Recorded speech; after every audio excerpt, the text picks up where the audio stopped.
नमस्कार. हे माझं पारिजातकाचं झाड आहे. याला मराठीत प्राजक्त म्हणतात, पारिजात म्हणतात, हिंदीत याला हरसिंगार म्हणतात. आणि हे पारिजातकाचं झाड खूप उपयोगी आहे. बीपीच्या पेशंटला याच्या बिया खायला सांगतात आयुर्वेदिक डॉक्टर लोक. आणि याच्या पानांचा काढा घेतल्यामुळे सायटिका किंवा सायटिका चांगला होते. म्हणजे याचा काढा नियमित रोज घ्यावा लागते, 8-10 पानांचा. त्याच्यामुळे बराच खूप फरक पडते म्हणजे. आणि कृष्णाला हे प्रिय आहे. विष्णू, कृष्ण आणि महादेव यांना याची फुलं खूप प्रिय आहेत. आणि भगवान श्रीकृष्णांनी सत्यभामेसाठी हे स्वर्गातून आणलेलं झाड आहे हे. तर याला असे खूप छान फुलं येतात. आणि याचं एक वैशिष्ट्य म्हणजे याचे फुलं झाडावर राहत नाही. त्या प्रकारे हे सगळे फुलं खाली पडतात. सत्यभामाच्या दारी लावलं होतं हे झाड, आणि आपल्या लक्ष्मीच्या दारी याचा सडा पडत होता. असं हे झाड आहे, स्वर्गातून आलेलं, आयुर्वेदिक आहे, खूप औषधी गुणांनी भरपूर आहे.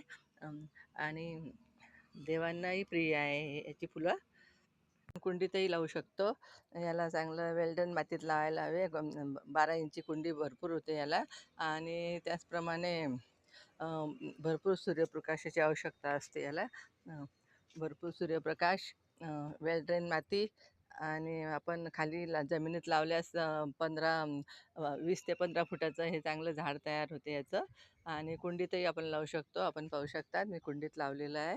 तर कुंडीतही याला फुलं येतात या प्रकारे.